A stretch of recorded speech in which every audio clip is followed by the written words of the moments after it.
जय हिंद प्यारे दोस्तों। अगर आप लोग भी आरआरबी ग्रुप डी 2026 की तैयारी कर रहे हो चाहते हैं दोस्तों, ये क्वेश्चन ठीक है पीवाई के ऊपर आधारित ये प्रश्न रहने वाले हैं दोस्तों। मॉडल पेपर 8 है। अगर आपको भी अपनी एक सीट पक्की करना है तो ये क्वेश्चन तो आपको आने चाहिए एटलीस्ट, ठीक है।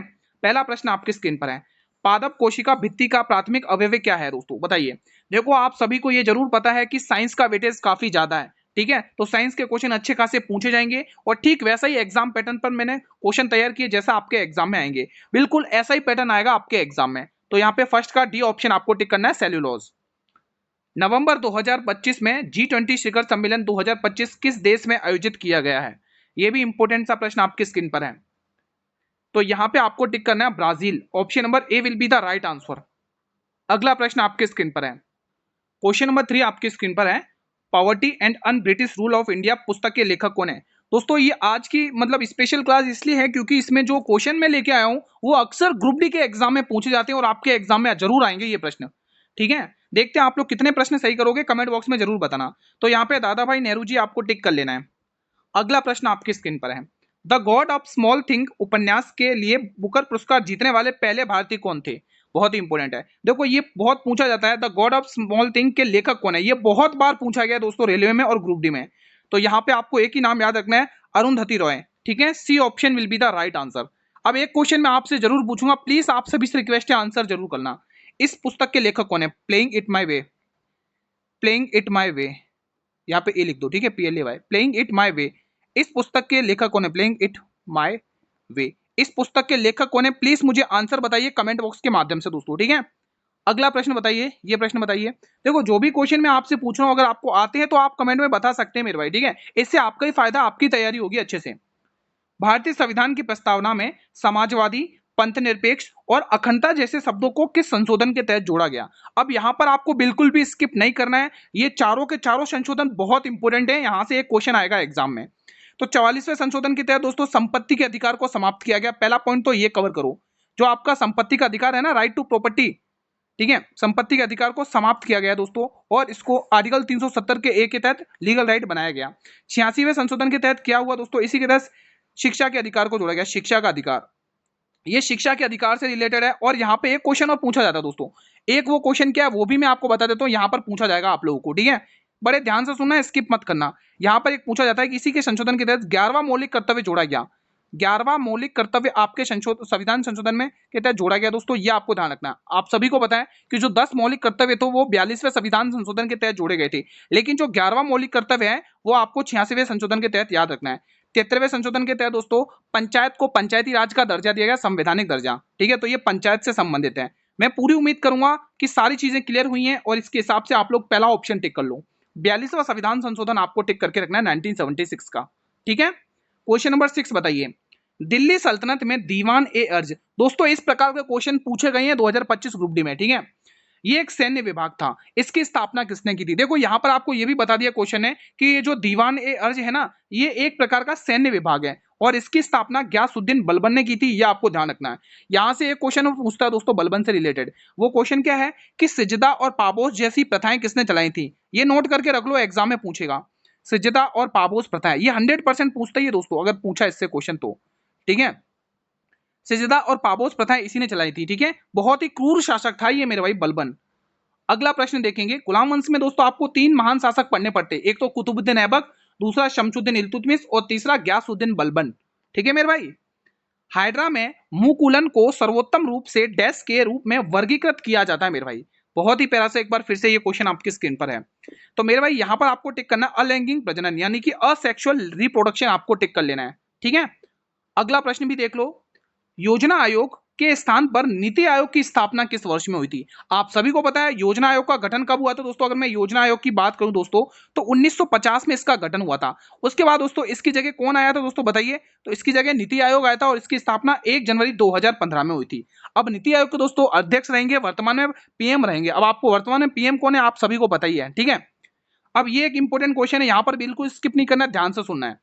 भारतीय संविधान की 8वीं अनुसूची में कितनी भाषाओं का मान्यता दी गई? अब आपको भाषाओं से रिलेटेड और क्या पूछ सकता है एग्जामिनर? तो ये पूछेगा कि मूल संविधान में कितनी भाषाएं थी, मूल संविधान में कितनी भाषाएं थी, ये क्वेश्चन पूछेगा आप सभी से आपका एग्जामिनर। तो ठीक है, आपको टिक कर लेना भाई, उसको भी जवाब देना है कि भाई 14 भाषाएं थी। कितनी भाषाएं थी? मूल संविधान में 14 भाषाएं थी।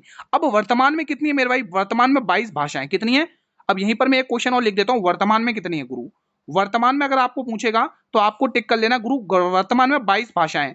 अब 14 से 22 यानी इन 8 भाषाओं को, ये 8 भाषाएं कैसी आई दोस्तों? आप सभी को पता है, संशोधन करके ये भाषाओं को ऐड किया गया दोस्तों, ठीक है, भाषाएं, ठीक है। तो आपको पता ही होगा दोस्तों, वर्तमान में इतना। फिलहाल आप यही रखो और मैं आगे बताता रहूंगा, ठीक है। आपको वर्तमान में ही पूछा है ना दोस्तों, उसने क्या बोला, भारतीय 8वीं अनुसूची में कितनी भाषाओं को मान्यता दी गई है? 22 भाषाओं को मान्यता दी गई है। कोई भी ऑप्शन ए मत टिक कर लेना, ये तो मूल संविधान में है। अगर आप और भी सुनना चाहते हो तो ध्यान से सुनेंगे, स्किप मत करना। अगर आपने देखा होगा 15वीं भाषा, ये जो 15वीं भाषा थी, 15वीं भाषा का नाम क्या था? सिंधी भाषा। इसको किस संशोधन के तहत जोड़ा गया था दोस्तों? सिंधी भाषा। तो इसको ध्यान रखना मेरे भाई, 21वां संशोधन किया गया था, 21वें संशोधन के तहत सिंधी भाषा को जोड़ा गया था। फिर 71वां संशोधन होता है जिसमें नमक यानी नेपाली, मणिपुरी और कोंकणी भाषाओं को जोड़ा गया। फिर दोस्तों एक और संशोधन होता है दोस्तों, 92वां संविधान संशोधन, जिसके तहत 4 भाषाओं को और जोड़ा गया, बोडो, डोंगरी, मैथिली और संथाली भाषा। तो ये ऐसे करके 22 भाषा हो चुकी हैं, ठीक है। चीजें क्लियर है तो मेरे भाई वीडियो को लाइक और शेयर तो कर दो, ठीक है। लाइक और शेयर में कमी नहीं रखनी मेरे भाई, ठीक है। फतेहपुर सीकरी में बुलंद दरवाजा अकबर ने किस विजय की स्मृति में बनवाया था? आप सभी को पता होगा गुरु, फतेहपुर सीकरी की स्थापना अकबर ने 1575 में की थी मेरे भाई, ठीक है। और इसको अपनी राजधानी भी बनवाया था। लेकिन इसमें दोस्तों अकबर ने बुलंद दरवाजा भी बनाया दोस्तों, एग्जाम में बहुत पूछा जाता है। जोधाबाई का महल, अकबर का महल, ये सब इसी में बनवाए गए दोस्तों, ठीक है। और इसी में दोस्तों पंचमहल भी बनवाया अकबर ने। तो इसकी दोस्तों स्थापना दोस्तों जो गुजरात अभियान हुआ था ना दोस्तों, उसमें विजय प्राप्त करी थी, उसकी याद में ये बनवाया था मेरे भाई, ठीक है। क्वेश्चन नंबर 11, दिल्ली का लाल किला और उसमें स्थित दीवान ए आम, क्या दे रखा है? दीवान ए आम और दीवान ए खास, ये याद रखना बहुत इंपॉर्टेंट है। और यहीं पर एक और इंपॉर्टेंट क्वेश्चन बताऊंगा, पहले तो आंसर टिक करोगे शाहजहां, और शाहजहां ने दोस्तों मयूर सिंहासन भी बनवाया था, ये बहुत इंपॉर्टेंट क्वेश्चन है, मयूर सिंहासन। बाकी आगरा का ताजमहल तो आपको पता ही है, शाहजहां ने ही बनाया था, ठीक है, ये तो आपको पता ही होगा। और साथ में ये भी ध्यान रखना। अब एक क्वेश्चन मैं आपसे पूछूंगा, वो कौन सा राजा आया था, वो कौन सा शासक आया था जिसने मयूर सिंहासन को लेकर चला गया था दोस्तों? ऐसा कोई राजा आया था? अगर आपको पता है तो कमेंट के माध्यम से बता सकते हैं।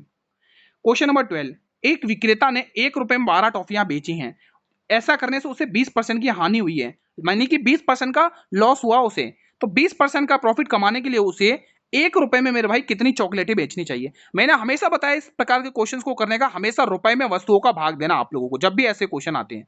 तो चलो भाई क्वेश्चन को सॉल्व कर देते हैं भाई। 1 रुपए में उसने 12 टोपियां बेची है, तो उसको 20% की हानि यानी 80% पे सामान को बेचा है। फिर वो कह रहा है 20% का उसको लाभ चाहिए, तो 1 रुपए में यानी कि उसको कितने का 20% का लाभ चाहिए, यानी 120 का लाभ चाहिए। कितनी चॉकलेट बेचनी चाहिए? तो मैंने नंबर ऑफ टॉफीज को एन से डिनोट किया है। तो आपको पता है 40 की टेबल से मेरे भाई कितनी बार? 2 बार। 40 की टेबल से गुरु 3 बार। और आप कहोगे 3 की टेबल से मेरे भाई 3 चौके 12 और 4 दूनी 8, यानी कि उसे 8 टॉफियां बेचनी चाहिए। Option number B will be the right answer. देखो अगर आपको और भी अच्छे से पढ़ना है तो मॉर्निंग में क्या, इवनिंग में जो 7 बजे वाली क्लास होती है ना दोस्तों, वो आपको अटेंड करनी है, जो मैथ और रीजनिंग की स्पेशल क्लास चलती है। अगर आपने वो अटेंड कर ली दोस्तों, पीवाईक्यू सीरीज वाली क्लास, तो मजा ही आ जाएगा मैथ और रीजनिंग में, सही बता रहा हूं। नाबार्ड, इसकी स्थापना किस समिति के सिफारिश पर हुई थी? अब एग्जामिनर आपको क्या पूछेगा? आपको ये पूछेगा, वो सारे क्वेश्चन मैं बताऊंगा नाबार्ड से रिलेटेड। आपको एग्जामिनर इसकी स्थापना पूछेगा, आपको एग्जामिनर इसकी स्थापना पूछेगा, तो आपको भी मुंह तोड़ जवाब देना भाई। इसकी स्थापना कब हुई थी? 12 जुलाई गुरु, 12 जुलाई 1982 में हुई थी गुरु। कब हुई थी? 12 जुलाई 1982 में। और एग्जामिनर क्या पूछ सकता है? आपसे ये पूछेगा कि नाबार्ड की स्थापना किस पंचवर्षीय योजना, तो यहां पर ध्यान रखना छठी पंचवर्षीय योजना, छठी पंचवर्षीय योजना, पंचवर्षीय योजना, छठी पंचवर्षीय योजना के तहत ये हुई थी दोस्तों, ये आपको ध्यान रखना है। और क्या आपसे एग्जामिनर पूछ सकता है गुरु? हमने ये बता दिया, ये बता दिया। और आपसे पूछ रहा है कि इसको किस समिति की सिफारिश पर हुआ था, तो शिवरामन समिति आपको ध्यान रखना है। तो इसकी स्थापना याद रखना है, ठीक है। और इसकी समिति किस समिति की सिफारिश पर हो, तो ये भी याद रखना है। और इसको छठी पंचवर्षीय योजना के तहत इसकी शुरुआत हुई थी। तो ये क्वेश्चन आपसे एग्जामिनर पूछता है। अगला प्रश्न आपके स्क्रीन पर है। अच्छा 2 बार आ गया क्या? चलो कोई बात नहीं, स्किप कर लो। अगला प्रश्न देख लेते हैं। प्राचीन भारतीय इतिहास के संदर्भ में पटचित्र और सौरा, ये कला का मुख्य किस रूप राज्य से संबंधित है? यहाँ पे और एग्जामिनर इंपोर्टेंट क्वेश्चन क्या पूछेगा वो भी मैं आपको बता देता हूँ। सबसे पहले आप यहाँ पे लिखो एक राज्य का और नाम लिख लो, गुजरात। गुजरात की काफी पूछी जाती है चित्रकलाएं, तो मैं इसीलिए लिखवा दे रहा हूँ। गुजरात की दोस्तों अथिया और पिथौरा ध्यान रखना है। क्या ध्यान रखोगे? अथिया चित्रकला, अथिया और पिथौरा बहुत पूछी जाती है, अथिया और पिथौरा, ठीक है। बिहार की आपको ध्यान रखना है, मधुबनी, गोदन, अरिपन, ये सब ध्यान रखना है। पश्चिम हिमाचल प्रदेश की अरोह पहाड़ी गुलेर कांगड़ा, ये हिमाचल प्रदेश की, ठीक है। राजस्थान की फड हो गया, फड हो गया, फड चित्रकला बहुत पूछी जाती है राजस्थान की। मांडना चित्रकला हो गया, ये बहुत पूछी जाती है दोस्तों, ठीक है। फिलहाल आपको यहाँ पे ओडिशा टिक कर लेना है, ऑप्शन नंबर सी। चिकनकारी चित्रकला दोस्तों कहाँ की फेमस है? लखनऊ की, नवाबों की नगरी, ठीक है। क्वेश्चन 15 आपके स्क्रीन पर है। निम्न में से कौन सा बौद्ध धर्म पवित्र ग्रंथ है जिसमें उनके दैनिक आचरण और नियम दिए गए थे मेरे भाई? तो ये हमेशा याद रखना, विनय पिटक में होता है दोस्तों, ठीक है। जातक कथाओं का संबंध भी दोस्तों बौद्ध धर्म से एग्जाम में पूछा जाता है कि जातक कथाओं का संबंध किस धर्म से, तो बौद्ध धर्म आपको टिक कर लेना मेरे भाई, ठीक है। आपको पता है 3 पिटक होते हैं, सुत्त पिटक, विनय पिटक और अधिधम पिटक, ठीक है। ये सब बौद्ध धर्म से संबंधित हैं। क्वेश्चन 16, गिद्दा और भांगड़ा किस राज्य के प्रसिद्ध लोक नृत्य हैं? ये बताना आपको, गिद्दा और भांगड़ा किस राज्य के लोक नृत्य हैं। इंपॉर्टेंट क्वेश्चन है, तो यहाँ पे आपको क्या टिक करना है? बहुत इंपॉर्टेंट क्वेश्चन है, याद रखना, एग्जाम में पूछेगा आपसे। 3 स्टार लगा के रख लो, इनमें से एक आध पूछ सकता है आप लोगों को, ठीक है। चले बढ़े अगले प्रश्न की तरफ, उससे पहले इसको थोड़ा सही कर लेते हैं। चलिए अब अगले प्रश्न की ओर बढ़ते हैं। ये आ चुका अगला प्रश्न आपके स्क्रीन पर है, बताइए। प्रसिद्ध सेल्यूकस निकेटर के राजदूत मेगास्थनीज द्वारा लिखी गई पुस्तक का नाम क्या है दोस्तों? ये वही सेल्यूकस निकेटर है दोस्तों जो चंद्रगुप्त मौर्य से हारा था युद्ध में, ठीक है। और उस युद्ध में हारने की वजह दोस्तों इसने अपनी पुत्री हेलेना का विवाह चंद्रगुप्त मौर्य के साथ करवाया था मेरे भाई, ठीक है। और उसी को एक दूत बनाकर चंद्रगुप्त मौर्य के दरबार में भेजा था मेगास्थनीज को दोस्तों। और मेगास्थनीज की एक किताब है जिसका नाम है इंडिका। अर्थशास्त्र किसकी किताब है? कौटिल्य। मैं कौटिल्य ही लिखूंगा, आपको चाणक्य लिख दो नहीं, चाणक्य बहुत कम आता है, कौटिल्य ज्यादा आता है, तो कौटिल्य लिख सकता हूं। अगर मैं चाहता तो ये भी लिख सकता, कौटिल्य की जगह विष्णुगुप्त, यानी कि कौटिल्य को ही विष्णुगुप्त कहा जाता है, भारत का मेकियावेली कहा जाता है, ठीक है। महाभाष्य के लेखकों ने पतंजलि बहुत पूछा जाता है दोस्तों, पतंजलि। वहीं अगर मैं बात करूं गुरु राजतरंगिणी की, तो इसके लेखक कौन है? कल्हण, इसके लेखक कौन है? कल्हण, ठीक है। तो ये सारी पुस्तकें आपको फिलहाल ध्यान रखना है और बी ऑप्शन पर टिक करके आगे बढ़ना है। ओके रिपोर्ट है ना? सारी चीजें क्लियर है तो ये वाला बटन दबाकर रेस्पॉन्स तो कर दिया करो गुरु, सारी चीजें क्लियर है। कुचिपुड़ी नृत्य की उत्पत्ति मूल रूप से किस गांव से मानी जाती है? देखो पूरा एड्रेस लिखा हुआ, ध्यान से सुनो। कोचेलापुरम गांव है, और कहां पर? यहाँ पर कुचिपुड़ी किया जाता है, और कहां पर है ये? आंध्र प्रदेश। तो यानी ए वाला ऑप्शन आपको टिक कर लेना है। अगला प्रश्न आपकी स्क्रीन पर है, चलिए बताइए, शानदार प्रश्न है। बौद्ध धर्म में महायान और हीनयान संप्रदायों में विभाजन किस बौद्ध संगति में हुआ था? बहुत इंपोर्टेंट है क्वेश्चन, ऐसा पूछता है कि हीनयान और महायान का संबंध किस धर्म से, तो बौद्ध धर्म टिक करना है। और आपको इसी के साथ देना है चतुर्थ बौद्ध संगति, पहले आंसर टिक करो, चतुर्थ बौद्ध संगति। ये कुंडलवन कश्मीर में हुई थी। कहां पर हुई थी? कुंडनवन कश्मीर, ये आपको ध्यान रखना कहां पर है? कश्मीर में हुई थी। और एग्जामिनर ये भी पूछता है किसके शासनकाल में हुई थी? कनिष्क के शासनकाल में, कनिष्क के शासनकाल में, ठीक है मेरे भाई। ओके रिपोर्ट है, बढ़े अगले प्रश्न की तरफ। अगला प्रश्न आपकी स्क्रीन पर आने जा रहा है, ये लो अगला क्वेश्चन, ठीक है। कोशिका केंद्रक में डीएनए निम्न में से किस पदार्थ के निर्माण के लिए सूचना स्रोत है? भाई मैं आपको एक बार फिर से रिक्वेस्ट कर रहा हूं, साइंस अच्छे से कवर करना आप लोगों को, साइंस का वेटेज ज्यादा है। साइंस, गणित और रीजनिंग अगर आपने कवर कर ली तो दुनिया की कोई भी ताकत नहीं है जो आपको सिलेक्शन रोकने से, लेने से रोक सके मेरे भाई, सही बता रहा हूं। ये 3 सब्जेक्ट पर अगर आपने पकड़ बना दी, ठीक है। और जीके जेएस के कम से कम 15 10 20 नंबर की जीके जेएस आएगी जिसमें भी करंट अफेयर का वेटेज जाएगा, वो मैं आपको करवा ही रहा हूं। फिर आपको टेंशन लेने की कोई जरूरत नहीं है, निश्चित रूप से मेहनत करना मेरे साथ डेली रूप, ठीक है। और सिलेक्शन आपका ही है। तो यहाँ पे प्रोटीन आपको टिक कर लेना है। निम्न में से कौन सी प्रक्रिया अर्धसूत्री कोशिका विभाजन के सबसे विशिष्ट उद्देश्य का निरूपण करती है? बड़ा ही शानदार सा एक बार फिर से क्वेश्चन आपके स्क्रीन पर आता हुआ। तो यहाँ पे आपको पाचन टिक कर लेना है, option number A will be the right answer. ये बताइए, भारत और श्रीलंका के बीच समुद्री अभ्यास स्लाइनेक्स 2025 का 12वां संस्करण कहां पर आयोजित किया गया?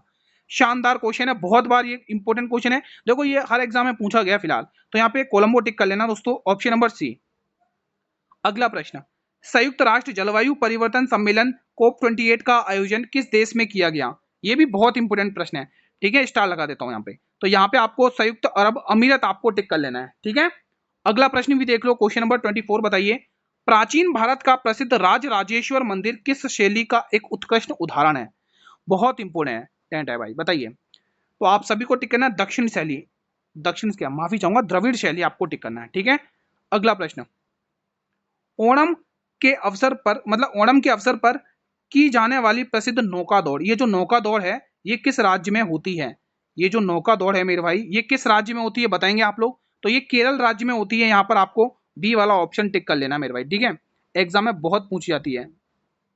अगला क्वेश्चन आपकी इस पे देखो, गोवा का एक शिग्मो उत्सव बहुत पूछा जाता है, शिग्मो उत्सव, शिग्मो शिग्मो उत्सव गोवा का बहुत पूछा जाता है, याद रखना उत्सव, ठीक है मेरे भाई, ठीक है दोस्तों। अगला क्वेश्चन आपकी स्क्रीन पर आने जा रहा है, ये बताइए खालसा पंथ की स्थापना किसने और कब की थी? बहुत इंपॉर्टेंट है भाई, बहुत इंपॉर्टेंट है, आपके स्क्रीन पर है। तो आप सभी को पता है सिखों के अंतिम गुरु, जी हाँ दोस्तों, मैं बात करूं गुरु गोविंद सिंह की, 1699 में इसकी स्थापना हुई थी मेरे भाई, ठीक है। तो ये चीज आपको ध्यान में रखना है। अगला प्रश्न आपकी एक बार फिर से स्क्रीन पर आ चुका है, यहां से इंपोर्टेंट क्वेश्चन पूछा जाता है। हर्षवर्धन को नर्मदा नदी के तट पर किसने हराया था? हर्षवर्धन के शासनकाल में कौन आया था? हैंसांग आया था। ये क्वेश्चन न जाने रेलवे ने कितनी बार पूछा होगा मेरे भाई हर एग्जाम में।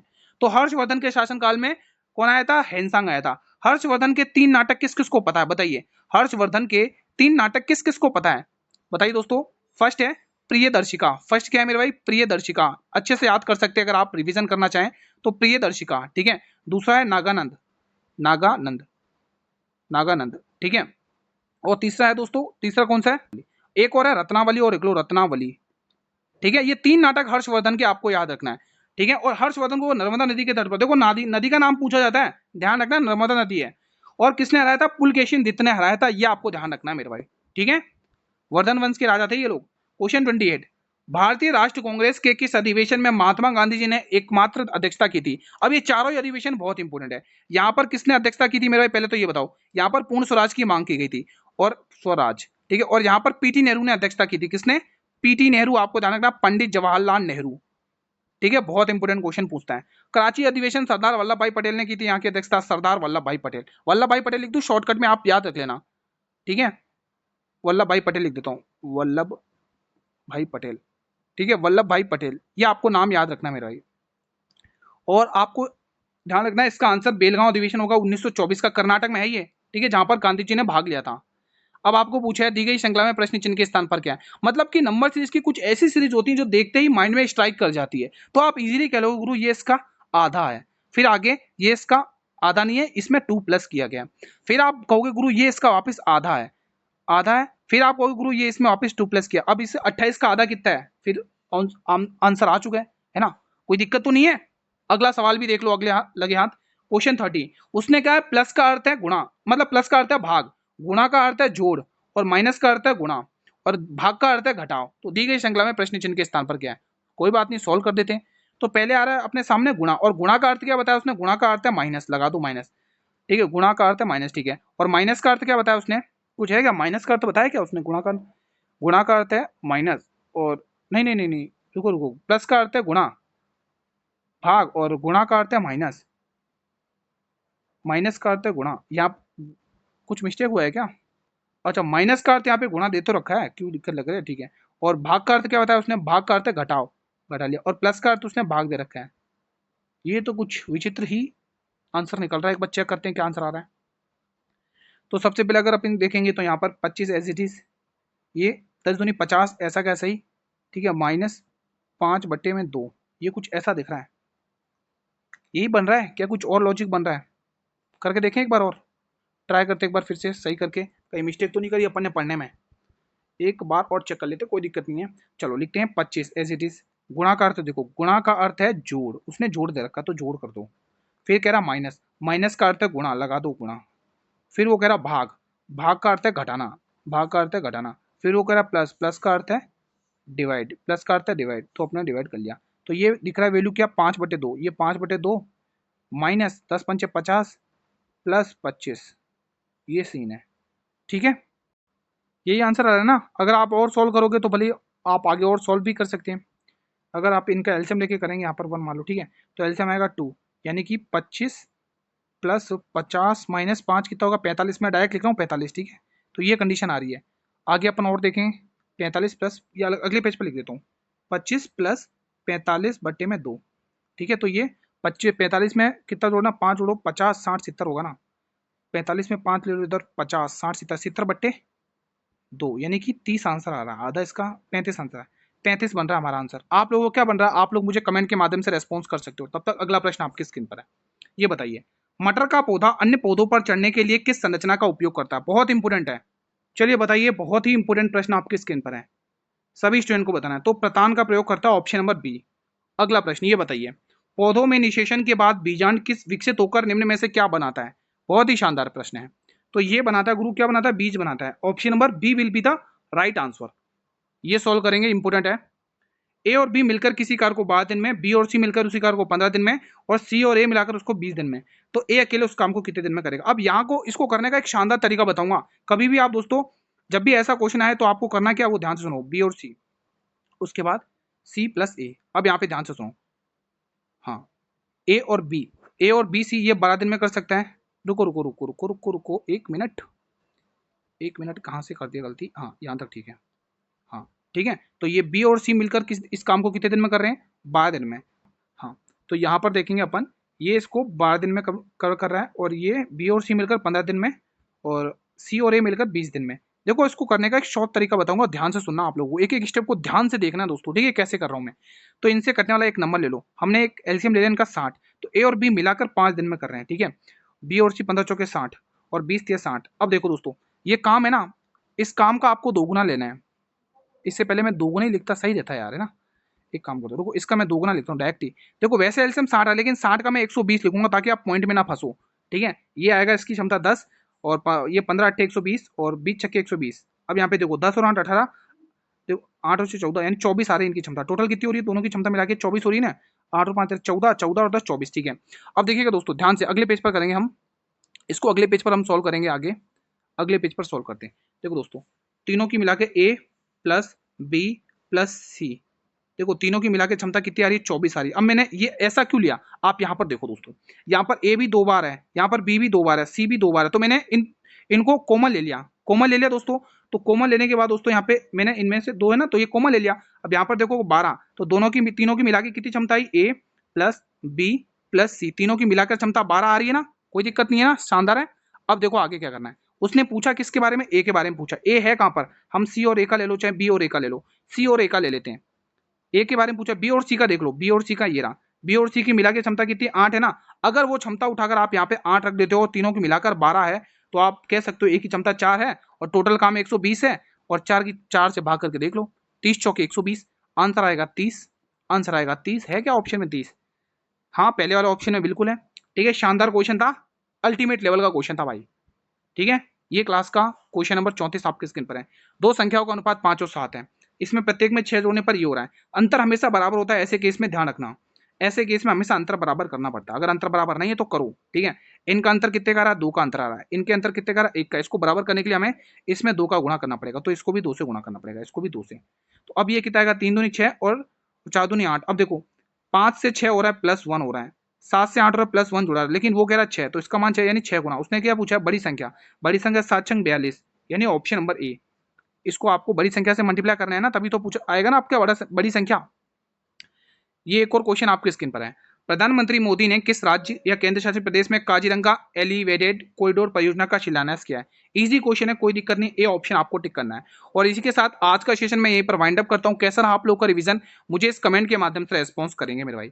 सारी चीजें क्लियर हैं तो वीडियो को लाइक और शेयर करके आप लोग ये बटन दबा सकते हैं। देखो शेयर जरूर करना हर एक स्टूडेंट तक मेरे भाई, ठीक है। चैनल पर नए हो तो चैनल को सब्सक्राइब जरूर कर लेना, बेल नोटिफिकेशन बेल को जरूर प्रेस कर लेना, ताकि आने वाले हर एक नई वीडियो का नोटिफिकेशन यूट्यूब सबसे पहले आपको ही प्रोवाइड करें। अब रही बात पीडीएफ की, तो इसकी जो पीडीएफ रहेगी वो आपको टेलीग्राम चैनल पर मिल जाएगी, जिसका लिंक मैंने इसी वीडियो के डिस्क्रिप्शन बॉक्स में दे रखा है। कोई भी डाउट हो वो जरूर देख लेना। देखो मैं तो रीडिंग की क्लास में अपलोड कर चुका हूँ अभी इवनिंग में 1 घंटे पहले ही, 7 बजे वाली, वो जरूर देख लेना इस क्लास को देखने के बाद। मिलते हैं नेक्स्ट क्लास में, तब तक जय हिंद, जय भारत, वंदे मातरम, धन्यवाद।